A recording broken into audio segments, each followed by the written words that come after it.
Hello guys, welcome to all of you to the channel adventure. आज मैं इस video आपके सामने लेकर आया हूँ बहुत ही इंपॉर्टेंट टॉपिक जो है मैथमेटिकल रीजनिंग। ये बहुत ही इंपॉर्टेंट टॉपिक है जेईई मेंस 2019 के व्यू से। हर साल एक क्वेश्चन जेईई मेंस से पूछे जाते हैं और ये बहुत ज़्यादा बड़ा टॉपिक नहीं है। इसके लिए मैं देना चाहता हूँ 2 वीडियो लेक्चर जिसमें कंप्लीट मैथमेटिकल रीजनिंग कवर हो जाएगा। तो आइए डिस्कस करते हैं। इसमें सबसे फर्स्ट टॉपिक है स्टेटमेंट। स्टेटमेंट होता क्या है? Statement is an assertive sentence which is true और फॉल्स। स्टेटमेंट एक असर्टिव सेंटेंस होता है जो या तो ट्रू हो सकता है या फिर फॉल्स हो सकता है। मीन्स ये एक स्टेटमेंट है। जैसे एग्जांपल लेते हैं हम लोग ना, स्टेटमेंट हम लोग डिनोट करते हैं स्मॉल लेटर से। जैसे पी एक स्टेटमेंट है, पेरिस इज इन इंग्लैंड। तो ये जो स्टेटमेंट लिखा हुआ है ये या तो ट्रू हो सकता है या फिर फॉल्स हो सकता है। और जो ट्रू और फॉल्स होगा वो इस स्टेटमेंट का ट्रूथ वैल्यू होगा। तो ये एक स्टेटमेंट है पी जो लिखा हुआ पेरिस इज इन इंग्लैंड। तो इसका ट्रूथ वैल्यू ये ट्रू स्टेटमेंट है। तो ये ट्रू स्टेटमेंट है तो इसका ट्रूथ वैल्यू डिनोट करेंगे कैपिटल टी से। तो किसी भी स्टेटमेंट का ट्रूथ वैल्यू डिनोट करते हैं या तो ट्रू होगा या तो फॉल्स होगा। तो ये ट्रू है तो इसका ट्रूथ वैल्यू हो जाएगा टी। और यहाँ पे लिखा हुआ है एक स्टेटमेंट, दूसरा स्टेटमेंट है क्यू जो लिखा हुआ है 2 + 3 = 7। तो ये असर्टिव सेंटेंस है लेकिन ये फॉल्स है। ये सेंटेंस फॉल्स है, मतलब इसका ट्रूथ वैल्यू होगा फॉल्स, जिसको डिनोट करेंगे कैपिटल एफ से। तो इसका ट्रूथ वैल्यू सेकंड वाला सेंटेंस का ट्रूथ वैल्यू हो जाएगा एफ। तो ट्रूथ वैल्यू क्लियर हुआ। ट्रूथ वैल्यू मतलब या तो वो स्टेटमेंट ट्रू हो सकता है या फिर वो स्टेटमेंट फॉल्स हो सकता है। तो ये एक स्टेटमेंट है पी जिसका ट्रूथ वैल्यू है टी। ये दूसरा स्टेटमेंट है क्यू जिसका ट्रूथ वैल्यू है एफ। ओके, नेक्स्ट है नेगेशन ऑफ एन स्टेटमेंट। तो अब किसी स्टेटमेंट का नेगेशन करना है। तो अगर कोई स्टेटमेंट पी है उसका नेगेशन को लिखा जाता है ये नेगेशन ऑफ पी, ऐसे डिनोट करेंगे नेगेशन ऑफ पी। तो पी का नेगेशन ऑफ पी लगाना है मतलब उसका ट्रूथ वैल्यू चेंज हो जाएगा। अगर कोई स्टेटमेंट पी है जिसका ट्रूथ वैल्यू टी है मतलब ट्रू है, टी है, तो उसका नेगेशन ऑफ पी का ट्रूथ वैल्यू हो जाएगा एफ। अगर कोई स्टेटमेंट है जिसका ट्रूथ वैल्यू एफ है मतलब स्टेटमेंट फॉल्स है तो उसका नेगेशन का ट्रूथ वैल्यू हो जाएगा टी, मतलब ट्रू का फॉल्स और फॉल्स का ट्रू हो जाएगा। तो इसका हम लोग ट्रूथ टेबल बनाएंगे। तो एक स्टेटमेंट है पी और ये नेगेशन ऑफ पी है। तो P जो स्टेटमेंट है वो स्टेटमेंट या तो ट्रू हो सकता है या फिर फॉल्स हो सकता है। तो इसका जो टेबल बनाएंगे इसमें 2 कॉलम होगा, एक ट्रू होगा एक फॉल्स होगा। अगर कोई स्टेटमेंट ट्रू है तो उसका नेगेशन का ट्रूथ वैल्यू होगा f। अगर कोई स्टेटमेंट f है उसके नेगेशन का ट्रूथ वैल्यू होगा t। क्लियर? तो हम लोग अभी क्या क्या पढ़े, इसमें स्टेटमेंट पढ़े और नेगेशन ऑफ एन स्टेटमेंट पढ़े हैं।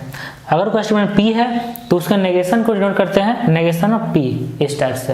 तो अब नेक्स्ट है क्वांटिफायर्स एंड क्वांटिफाइड स्टेटमेंट्स।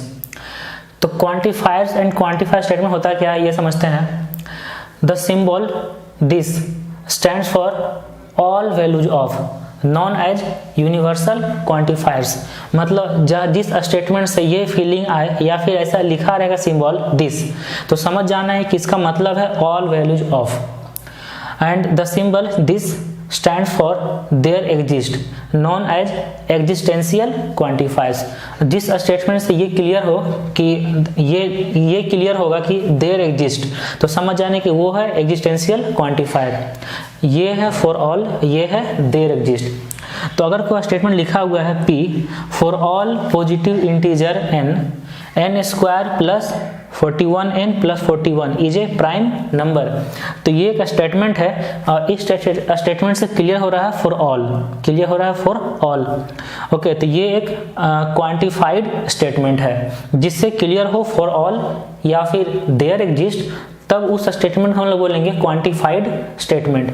और इसमें जो क्वांटिफायर लगेगा ये दोनों क्वांटिफायर हो गया, तो इसमें कौन सा क्वांटिफायर लग सकता है, ये वाला फॉर ऑल। अच्छा, ये जो स्टेटमेंट क्यू है, क्यू ये है there is a real number which is not a complex number. तो यहाँ पे देयर एग्जिस्ट का फीलिंग आ रहा है, देयर एग्जिस्ट यहाँ पे क्लियर हो रहा है, तो ये क्वांटिफाइड स्टेटमेंट है। बस अब ये समझना है कि क्वांटिफाइड स्टेटमेंट में दो ही चीज होता है, फॉर ऑल और देयर एग्जिस्ट, फॉर ऑल और देयर एग्जिस्ट। अब हम लोग पढ़ेंगे negation of A quantified statement. तो अब है negation of A quantified statement. इसमें क्या होता है कि कोई स्टेटमेंट लिखा हुआ P, इसमें अगर for all x belong to A, Px is कोई स्टेटमेंट है, Px इज कोई स्टेटमेंट है, Px इज ट्रू कोई स्टेटमेंट है। ये कौन सा स्टेटमेंट है, क्वांटिफाइड स्टेटमेंट है। और इसमें कौन सा क्वांटिफायर लगा हुआ है, फॉर ऑल। जब इसका नेगेशन लिखना होगा, जब इसका नेगेशन लिखेंगे तो फॉर ऑल के प्लेस पे लिख देना होगा देयर एग्जिस्ट। बस यही दोनों में, फॉर ऑल का नेगेशन में देयर एग्जिस्ट रहेगा और देयर एग्जिस्ट के नेगेशन में फॉर ऑल रहेगा। तो अगर कोई स्टेटमेंट है P जिसमें लिखा हुआ for all x belong to A, Px is true, तो इसका नेगेशन ऑफ P लिखेंगे there exist x belong to A, Px is not true. दूसरा एग्जांपल है कि कोई स्टेटमेंट P जिसमें लिखा हुआ है there exist x belong to A, Px is true, तब इसका नेगेशन होगा for all x belong to A, Px is not true. मतलब ऑल के प्लेस पे आ जाएगा देयर एग्जिस्ट और यहाँ जो स्टेटमेंट इसमें नॉट लगा देना है, और देयर एग्जिस्ट के प्लेस पे आ जाएगा ऑल और यहाँ जो स्टेटमेंट इसमें नॉट लगा देना है। अभी ये दोनों का भी हम लोग एग्जांपल देखेंगे जिससे ये negation of A quantified statement अच्छे से क्लियर हो जाएगा। तो यहाँ पे दो एग्जांपल लिए हैं। फर्स्ट एग्जांपल में कोई स्टेटमेंट है P जिसमें लिखा हुआ कि all the students of this school live in the hostel. तो ये एक स्टेटमेंट है जिससे क्या क्लियर हो रहा है, ऑल, जिससे ऑल क्लियर हो रहा है। तो ये क्वांटिफाइड स्टेटमेंट है जिससे ऑल क्लियर हो रहा है। ओके, तो ये एक स्टेटमेंट है all the students of this school live in the hostel. इसका नेगेशन होगा, इसका negation there is a student which does not live in the hostel. तो ऑल का देयर एग्जिस्ट टाइप से लिखना है इसके नेगेशन में। तो ओके, दूसरा स्टेटमेंट है, दूसरा एग्जांपल है, एक स्टेटमेंट है Q जिसमें लिखा हुआ there is a real number which is not a complex number. तो यहाँ पे देयर एग्जिस्ट का क्लियर हो रहा है, तो इसका नेगेशन लिखना है ऑल, इसका नेगेशन ऐसा लिखना है जिससे ऑल द वैल्यू से क्लियर होना चाहिए। तो ये है there is a real number which is not a complex number.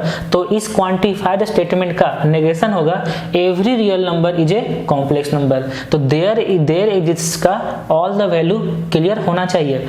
तो यहाँ है देयर इज, तो इसका नेगेशन में आना चाहिए ऑल या फिर एवरी। तो इसका नेगेशन हो गया every real number is a complex number. तो इस टाइप से समझ में आ रहा है कि क्वांटिफाइड स्टेटमेंट का किस तरह से हम लोग नेगेशन करेंगे। अगर क्वांटिफाइड स्टेटमेंट में ऑल लिखा हुआ है या फिर उससे उस ऑल का क्लियर हो रहा है तो इसका नेगेशन में देयर एग्जिस्ट होना चाहिए, वो क्लियर होना चाहिए। और अगर स्टेटमेंट में देयर एग्जिस्ट लिखा हुआ है तो इसके नेगेशन में ऑल का भाव मतलब क्लियर होना चाहिए। तो ये है क्वांटिफाइड एंड क्वांटिफाइड स्टेटमेंट्स। तो ये यहाँ से क्लियर हो गया। और हम लोग देखेंगे लॉजिकल कनेक्टिव्स। तो अब है लॉजिकल कनेक्टिव्स। तो लॉजिकल कनेक्टिव्स द वर्ड्स और phrases which connect to simple statements are called logical connectives. मतलब दो सिंपल स्टेटमेंट को कनेक्ट करने के लिए जो वर्ड्स यूज होगा उसी को बोलेंगे लॉजिकल कनेक्टिव्स। जैसे यहाँ पे एक कनेक्टिव्स है, एक कनेक्टिव है एंड। तो एंड दो सिंपल स्टेटमेंट को कनेक्ट करने के लिए बीच में हम लोग एंड लगा सकते हैं। तो कनेक्टिव्स कितने टाइप का हम लोग को पढ़ना है मैथमेटिकल रीजनिंग में, तो ये 4 टाइप का कनेक्टिव्स पढ़ना है। And, or, if, then, if and only if, ये 4 कनेक्टिव्स है। अगर एंड है कनेक्टिव्स तो इसका सिंबल होगा इस टाइप से, और इसका नेचर क्या होगा, ये इसको बोलेंगे कंजंक्शन, इसको बोलेंगे कंजंक्शन। और इसका सिंबल है दिस और इसका नेचर है डिसजंक्शन।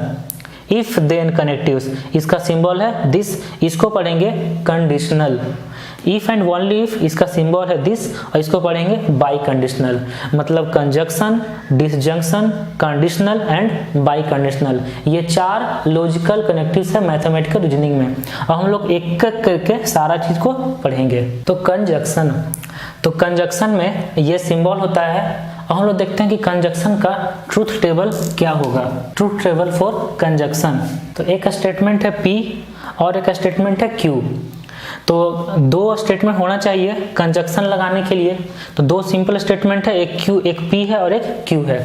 तो अगर P क्या क्या हो सकता है, Q क्या क्या हो सकता है, मतलब P और Q का कितना कॉम्बिनेशन बना सकते हैं ट्रू फॉल्स का, मीन्स ट्रूथ वैल्यू का। तो अगर P ट्रू होगा और Q भी ट्रू होगा, या फिर ये ट्रू ये फॉल्स, ये फॉल्स ये ट्रू, या फिर दोनों का दोनों फॉल्स। अब अगर लगाना है conjunction P and Q, P and Q ये लगाना है, तो इसमें ये होता है कि दोनों का दोनों ट्रू होगा तभी P एंड Q ट्रू होगा, अदरवाइज ये फॉल्स हो जाएगा। तो यहाँ पे ट्रू है, ये भी ट्रू है, तो यहाँ पे होगा ट्रू। ये ट्रू है, ये फॉल्स है, दोनों को दोनों ट्रू होना चाहिए तभी P एंड Q का ट्रूथ वैल्यू ट्रू होगा, अदरवाइज फॉल्स हो जाएगा। तो यहाँ पे फॉल्स, यहाँ भी फॉल्स और यहाँ भी फॉल्स, ये इसका हो गया P एंड Q का ट्रूथ वैल्यू। अगर इसका नेगेशन लिखते हैं, negation of P and Q, negation of P and Q अगर लिखते हैं तो जो भी P एंड Q का ट्रूथ वैल्यू आया है इसका नेगेशन लिखना है, तो ट्रू का हो जाएगा फॉल्स, फॉल्स का हो जाएगा ट्रू। तो negation of P and Q का होगा फॉल्स ट्रू ट्रू ट्रू। तो अब यहाँ पे एक ये होता है कि negation of P and Q, एक रूल होता है कि negation of P and Q लिखना है तो ये होगा नेगेशन ऑफ P और नेगेशन ऑफ Q। तो अब है डिसजंक्शन। डिसजंक्शन को समझने के लिए एक ट्रूथ टेबल बनाया गया है जिसमें दो स्टेटमेंट है, सिंपल स्टेटमेंट है दो, एक P और एक Q। तो इस P और Q में लगाना है डिसजंक्शन, मीन्स और लगाना है। तो इसमें ये याद रखना है कि P और Q का ट्रू वैल्यू तभी होगा जब P और Q में से कोई एक ट्रू हो जाएगा। P और Q में से कोई एक ट्रू होगा तो P और Q का ट्रूथ वैल्यू ट्रू हो जाएगा। तो कम से कम दोनों में से कोई एक ट्रू होना चाहिए। ये दोनों ट्रू है तो यहाँ पे ट्रू हो जाएगा, इसमें ट्रू है एक तो ये ट्रू होगा, इसमें ये वाला एक ट्रू है तो ये ट्रू होगा, दोनों फॉल्स है तो फॉल्स हो जाएगा। तो एक ही केस में फॉल्स होता है डिसजंक्शन का ट्रूथ वैल्यू, एक ही केस में फॉल्स होता है जब दोनों का दोनों फॉल्स रहेगा। ओके, अब इसका अगर नेगेशन लिखना है तो ये ट्रू है तो ये हो जाएगा फॉल्स, ट्रू है तो फॉल्स हो जाएगा, यहाँ भी फॉल्स, यहाँ भी फॉल्स और यहाँ पे ट्रू। तो ये है डिसजंक्शन। ओके, तो अब हम लोग देखते हैं कि कंजक्शन और डिसजंक्शन में क्या है कुछ रिलेशन वगैरह। जैसे अगर हम लोग यहाँ लिखते हैं negation of P and Q, अगर हम लिखते हैं negation of P and Q तो ये इक्विवेलेंट होता है नेगेशन ऑफ P और नेगेशन ऑफ Q। ये इक्विवेलेंट होगा नेगेशन ऑफ P और नेगेशन ऑफ P, मतलब यहाँ पे एंड चेंज हो जाएगा और में। उसके बाद सेकंड यहाँ पे लिखते हैं कि नेगेशन ऑफ P और Q अगर होता तो ये होता negation of P and negation of Q। अब ये दोनों चीज को समझने के लिए हम लोग बनाते हैं ट्रूथ टेबल। तो ये दोनों चीज को समझने के लिए हम लोग बनाते हैं ट्रूथ टेबल। तो इसी ट्रूथ टेबल में थोड़ा सा हम लोग आगे एक्सटेंड कर देंगे तो ये हो जाएगा। ओके, तो अब हम लोग देखते हैं कि P लिखा हुआ है T T F F, इसका नेगेशन अगर लिखेंगे तो ये होगा F F T T। Okay, अब Q लिखा हुआ है T F T F, इसका नेगेशन होगा F T F T। ठीक है, नेगेशन लिख दिया इसका। अब हम लोग को बनाना है नेगेशन ऑफ P और नेगेशन ऑफ Q। तो नेगेशन ऑफ P और नेगेशन ऑफ Q में क्या लगाना है, और लगाना है। तो और का क्या मतलब कंडीशन होता है कि दोनों का दोनों फॉल्स होगा तभी वो फॉल्स होगा। तो ये दोनों फॉल्स है तो यहाँ पे आ जाएगा फॉल्स, इसमें ट्रू है तो ट्रू ट्रू और ट्रू। और दूसरा नेक्स्ट बनाना है हम लोग को negation of P and negation of Q। तो नेगेशन ऑफ P और नेगेशन Q में लगाना है कनेक्टिव एंड लगाना है। तो एंड का ट्रू कब होता है, जब दोनों का दोनों ट्रू होगा। तो दोनों का दोनों ट्रू यहाँ पे है तो ये ट्रू होगा और बाकी हो जाएगा फॉल्स। तो तो ये ट्रूथ टेबल क्यों बनाया है, ये दोनों स्टेटमेंट को क्लियर करने के लिए बनाया गया है। तो negation of P and Q है, इसका होता है नेगेशन ऑफ P और नेगेशन ऑफ Q, इसका इक्विवेलेंस होगा। अब हम लोग ट्रूथ टेबल बना कर चेक कर लेते हैं कि सही है कि नहीं सही है। तो हम लोग पहले यहाँ पर बनाना पड़ेगा P एंड Q का नेगेशन, P एंड Q का नेगेशन भी साइड में बनाना पड़ेगा। तो यहीं पे हम लोग बना लेते हैं P एंड Q का नेगेशन। तो यहाँ पे हम लोग बनाना पड़ेगा P एंड Q का नेगेशन। देखिए P है और Q है, तो P एंड Q क्या होता है, उसका ट्रूथ वैल्यू क्या बनेगा, P एंड Q का। जब दोनों को दोनों ट्रू होगा तभी P एंड Q ट्रू होगा। तो ये दोनों ट्रू है तो इसका P एंड Q होगा ट्रू, इसमें नेगेशन लगाएंगे तो ये हो जाएगा फॉल्स। ओके, ये ट्रू और फॉल्स है, इसमें एंड लगाएंगे तो ये होगा फॉल्स, इसका नेगेशन लगाएंगे तो ये हो जाएगा ट्रू। तो यहाँ फॉल्स और ट्रू का एंड लगाएंगे तो फॉल्स होगा, उसमें नेगेशन लगाना है तो ट्रू, यहाँ फॉल्स का ट्रू। तो अब हम लोग यहाँ से ये टेबल में बहुत सारी चीज बना लिए हैं। तो ये है P एंड Q का नेगेशन, और P एंड Q का नेगेशन किसके इक्विवेलेंट होना चाहिए, नेगेशन ऑफ P और नेगेशन ऑफ Q। और यहाँ पे हम लोग नेगेशन ऑफ P और नेगेशन ऑफ Q बनाए हैं, जिसमें है FTTT और यहाँ भी आया है FTTT। इसका मतलब हो गया कि negation of P and Q होता है नेगेशन ऑफ P और नेगेशन ऑफ Q। जब भी नेगेशन लगाएंगे बीच में कनेक्टिव लिखा हुआ है एंड, तो वो चेंज हो जाएगा और में, और अगर लिखा हुआ और ये चेंज हो जाएगा एंड में। तो यहाँ पे P और Q का नेगेशन लिख रहे हैं, तो P और Q का नेगेशन में लिखा हुआ है negation of P and negation of Q। तो P और Q का नेगेशन लिखा हुआ FFFT, इसका किसका इक्विवेलेंट होगा, इसका negation, negation of P and negation of Q, जो यहाँ पे बनाया गया है लास्ट में, negation of P and negation of Q, जिसमें ट्रूथ वैल्यू है FFFT, इसमें भी है FFFT।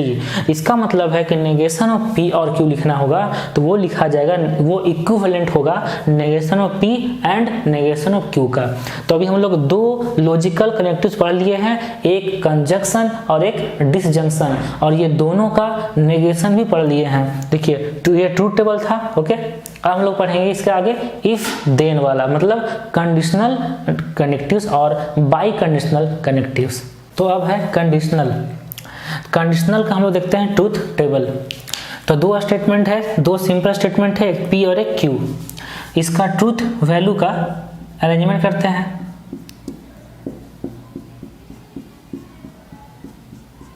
ओके, ये हो गया। तो एक यहाँ पे याद रखना है कि कंडीशनल का ट्रूथ वैल्यू में फॉल्स, कंडीशनल का ट्रूथ वैल्यू में फॉल्स तभी होगा जब फर्स्ट वाला ट्रू और सेकंड वाला फॉल्स होगा। फर्स्ट वाला ट्रू और सेकंड वाला फॉल्स होगा तभी ये फॉल्स होगा, अदरवाइज ये सारा का सारा ट्रू हो जाएगा। ये थोड़ा सा याद रखना है कि कंडीशनल स्टेटमेंट में ट्रूथ वैल्यू में फॉल्स तभी होगा जब फर्स्ट वाला ट्रू और सेकंड वाला फॉल्स होगा। मतलब P से Q जा रहा है, P से Q जा रहा है, P इंप्लाइज Q, तो P ट्रू होना चाहिए और Q फॉल्स होना चाहिए, तभी कंडीशनल का ट्रूथ वैल्यू में फॉल्स आएगा, अदरवाइज ट्रू होगा। तो ये हो गया TFTT। अब इसका नेगेशन लिखना है तो T का हो जाएगा F, F का T, फिर F, फिर F। ओके, अब हम लोग ये देखते हैं, हम लोग ये देखना चाह रहे हैं कि P इंप्लाइज Q, ये होगा equivalent to negation of P और Q। ये इक्विवेलेंट होगा नेगेशन ऑफ P और Q का। कैसे, हम लोग अभी ट्रूथ टेबल में देख लेते हैं। तो Q बना हुआ है TF, नेगेशन ऑफ Q लिखेंगे तो ये होगा FTFT, ये होगा नेगेशन ऑफ Q। उसके बाद हम लोग को लिखना है नेगेशन ऑफ P और Q, नेगेशन ऑफ P और Q। ओके, तो उसके लिए हम लोग को नेगेशन ऑफ P का भी लिखना पड़ेगा। अच्छा, नेगेशन ऑफ P और Q, देखिए P है ट्रू, इसका नेगेशन क्या होगा, फॉल्स, और Q है ट्रू, तो फॉल्स और ट्रू में लगाना और, फॉल्स और ट्रू में लगाना और, तो ये हो जाएगा ट्रू हो जाएगा ना, फॉल्स और ट्रू में लगाना और, फॉल्स और फॉल्स, तो यहाँ हो जाएगा फॉल्स, क्योंकि हम लोग P का नेगेशन लेके चल रहे हैं ना, तो ये ट्रू और ट्रू, तो ये होगा ट्रू। ओके, उसके बाद ट्रू और फॉल्स, ये होगा ट्रू। तो ट्रूथ टेबल से क्लियर हो रहा है कि P इम्प्लाइज Q का जो ट्रूथ वैल्यू आया है वही truth value negation of P और Q का आया है, TFTT। इसका मतलब P इम्प्लाइज Q जो स्टेटमेंट है तो लॉजिकल कनेक्टिव्स है यहाँ पे, तो ये इक्विवेलेंट होगा नेगेशन ऑफ P और Q का। तो अगर हम लोग इसमें नेगेशन लगाते हैं, negation of P implies Q, तो ये इक्विवेलेंट होगा, इसमें पूरा में नेगेशन लगाएंगे, पूरा में इसका नेगेशन लगाएंगे, तो अगर और है तो न, जब नेगेशन लगाते हैं तो वो चेंज होता है एंड में, तो ये होगा this is equivalent to P and not Q, ये इक्विवेलेंट होगा P एंड नॉट Q का। तो हम लोग यहाँ से P एंड नॉट Q का टेबल बना के देख सकते हैं।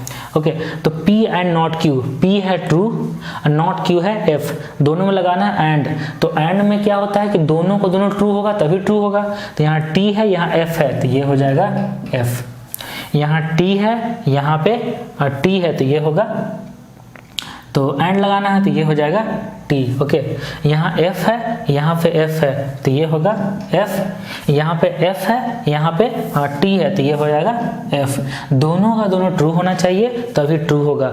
तो अब देखिए यहाँ पे जो ट्रूथ वैल्यू आया है P एंड नॉट Q, ये FTFF है, ये किसका इक्विवेलेंट है, negation of P implies Q का, FTFF।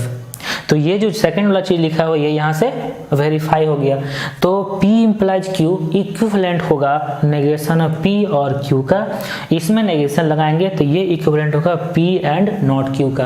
तो ये था कंडीशनल जो हम लोग यहाँ ट्रूथ टेबल बना के दोनों को वेरीफाई कर लिए। ओके, अब हम लोग पढ़ेंगे बाई कंडीशनल। तो बाई कंडीशनल स्टेटमेंट में बनाते हैं ट्रूथ टेबल, तो ये है ट्रूथ टेबल किसका, बाई कंडीशनल स्टेटमेंट का। तो यहाँ जो P और Q दो सिंपल सेंटेंस है, जो दो सिंपल स्टेटमेंट है, तो यहाँ लिखते हैं इसका, ये ट्रू, ये true, true false, false true, false false, ये दोनों का इतना पेयर बना ट्रू फॉल्स का। तो बाई कंडीशनल स्टेटमेंट का ट्रूथ टेबल, तो जहाँ पे P और Q, जो P बाई कंडीशनल Q है, P और Q में जिस केस में दोनों सेम होगा, जिस केस में दोनों सेम होगा उसी में बाई कंडीशनल ट्रू होगा, अदरवाइज उसमें वो फॉल्स हो जाएगा। जहां दोनों डिफरेंट होगा उसमें वो फॉल्स हो जाएगा, जहां दोनों सेम रहेगा, दोनों सेम या तो दोनों ट्रू या फिर दोनों फॉल्स, तभी वो ट्रू होगा। ये यहाँ पे याद रखना है। तो यहाँ पे ट्रू है तो ये हो जाएगा ट्रू, ये फॉल्स है ये हो जाएगा ट्रू, दोनों सेम रहेगा तब होगा ट्रू, दोनों में से कोई भी एक अलग हुआ मतलब डिफरेंट होगा तो वो हो जाएगा फॉल्स। तो बाई कंडीशनल का यहाँ ट्रू है यहाँ फॉल्स है, ये हो जाएगा फॉल्स, ये फॉल्स ये ट्रू तो ये हो जाएगा फॉल्स। ठीक है, तो बाई कंडीशनल का ये हो गया ट्रूथ टेबल। इसका नेगेशन करते हैं, इसका नेगेशन हो जाएगा, यहाँ हो जाएगा फॉल्स, ट्रू, ट्रू और उसके बाद फिर फॉल्स। उसके बाद एक स्टेटमेंट लिखा हुआ कि नेगेशन ऑफ ये by conditional P by conditional Q, इसका नेगेशन का क्या, ये इसका जो नेगेशन होगा वो किसके इक्विवेलेंट होगा ये देखना है। तो इसका नेगेशन होगा P एंड नॉट Q और Q एंड नॉट P, ये होगा। तो हम लोग इस चीज को वेरीफाई करेंगे ट्रूथ टेबल बना के कि इसका जो ट्रूथ टेबल का ट्रूथ वैल्यू होगा वो इसके नेगेशन का इक्विवेलेंट होगा। इसका नेगेशन है FTTF। ओके, अब हम लोग बनाते हैं P and not Q, P and not Q, P है ट्रू, नॉट Q करेंगे तो F हो जाएगा, तो T एंड F का एंड लगा हुआ है तो ये हो जाएगा F। उसके बाद T एंड T, ये T होगा, उसके बाद F एंड F, ये F होगा, फिर F एंड T, ये भी F होगा, तो ये एंड लगा हुआ है ना। ओके, अब बनाते हैं Q एंड नॉट P, तो Q एंड नॉट P मतलब T एंड F, तो F होगा, F एंड F तो ये भी F होगा, T एंड T तो ये T होगा, F एंड T तो ये F होगा। ठीक, ओके, अब ये दोनों में लगाते हैं और ये दोनों में और लगाएंगे तो F और F, T और F, T, F और T, F और F, तो यहाँ पे F। क्लियर। अब देखिए कि ये जो ट्रूथ टेबल है, ट्रूथ वैल्यू है इसका, ये किसका इक्विवेलेंट है? इसके नेगेशन का, ठीक है ना, इसका नेगेशन का इक्विवेलेंट है। तो इसका मतलब है कि P और ये बाई कंडीशनल स्टेटमेंट Q का नेगेशन इक्विवेलेंट होगा P एंड नॉट Q और Q एंड नॉट P। तो ये था बाई कंडीशनल और इसका नेगेशन। तो अब दो को वर्ड आता है, एक है टोटोलॉजी और एक है फॉलिसी। तो टोटोलॉजी का मतलब क्या होता है? यह statement is said to be a tautology if it is true for all logical possibilities। मतलब टोटोलॉजी में जब उसका ट्रूथ टेबल होगा तो वो सब में टी टी टी टी आ जाएगा, तो सब में ट्रू होगा, तब उस जो भी उसके ऊपर लिखा रहेगा लॉजिकल पॉसिबिलिटी वो होगा टोटोलॉजी। ओके, नेक्स्ट है fallacy. The statement is said to be fallacy if it is false for every logical possibility. तो जो उसका ट्रूथ टेबल बनेगा, जो भी ऊपर लॉजिकल कनेक्टिव लिखा रहेगा, लॉजिकल पॉसिबिलिटी लिखा रहेगा, तो उसका जो ट्रूथ टेबल होगा वो हमेशा एफ एफ एफ एफ आएगा।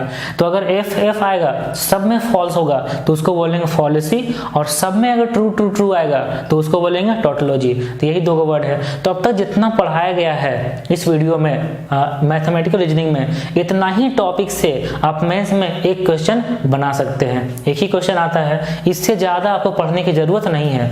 तो और हम लोग नेक्स्ट वीडियो में डिस्कस करेंगे इस पे कुछ क्वेश्चंस, जिससे आपको ये क्लियर हो जाएगा कि इतना ही टॉपिक से किस टाइप के क्वेश्चंस आते हैं, किस टाइप के क्वेश्चन पूछे जाते हैं जेईई मेंस में। ठीक है, तो ये बहुत ही इंपॉर्टेंट चैप्टर है और बहुत ही आसान चैप्टर है। तो आपको ये वीडियो कैसा लगा आप लाइक कर सकते हैं, कमेंट कर सकते हैं, आप इसे शेयर करो। Okay, wish you all the best.